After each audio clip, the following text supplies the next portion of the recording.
चलिए एक वीडियो के माध्यम से आप लोगों को बताना चाहूँगा कि कैसे प्रोसेस करना है जिनके भी रिकॉर्ड में पिताजी का नाम या तो आ ही नहीं रहा है या फिर गलत आ रहा है। सबसे पहले तो आप एजुकेशन पोर्टल 3.0 ओपन कर लें, लॉगिन कर लें। लॉगिन करने के बाद आपके सामने अपडेट का जो पेज खुलेगा जहाँ पे लिखा रहेगा अपडेट इन्फॉर्मेशन। जब आप अपडेट इन्फॉर्मेशन पे क्लिक करेंगे तो नीचे ऑप्शन आएगा अनलॉक ई केवाईसी। आपको क्लिक करना है अनलॉक ई केवाईसी पे। इसके बाद श्योर करेंगे, यस यस पे क्लिक करेंगे तो आपके पास एक ओटीपी जाएगा जिस नंबर का आप यूज करके अपना अनुभव बनवाए हुए हैं या फिर स्कोर कार्ड जनरेट किए हैं, उस नंबर पे एक ओटीपी जाएगा।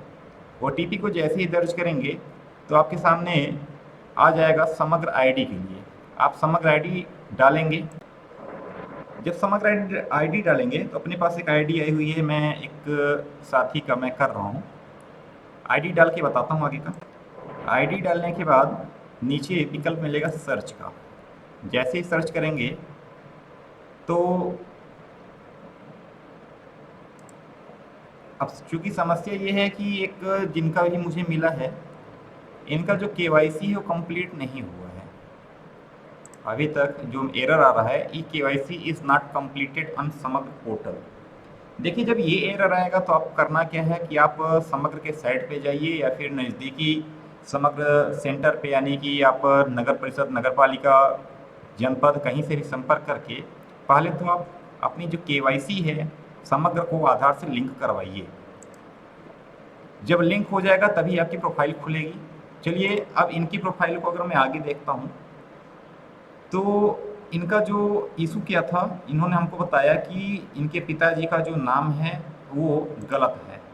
देखिए नाम इनका तभी सुधरेगा, नाम में सुधार तभी हो पाएगा जब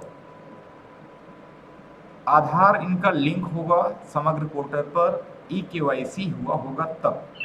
जब तक ई केवाईसी नहीं होगा तब तक नहीं हो पाएगा।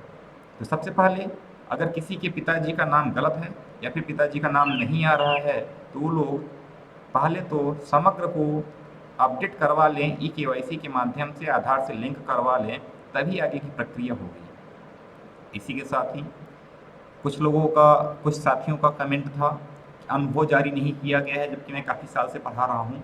देखिए अनुभव के लिए क्लेम करने का कोई विकल्प फिलहाल नहीं दिया है। जैसे ही विकल्प देगा पोर्टल पर तो आप क्लेम कर पाएंगे। अगर आप पिछले सत्र में अध्यापन कार्य कराए हैं तो आपको परेशान होने की ज़रूरत नहीं है। आप प्राथमिकता के आधार पर आपका ही चयन किया जाएगा। धन्यवाद।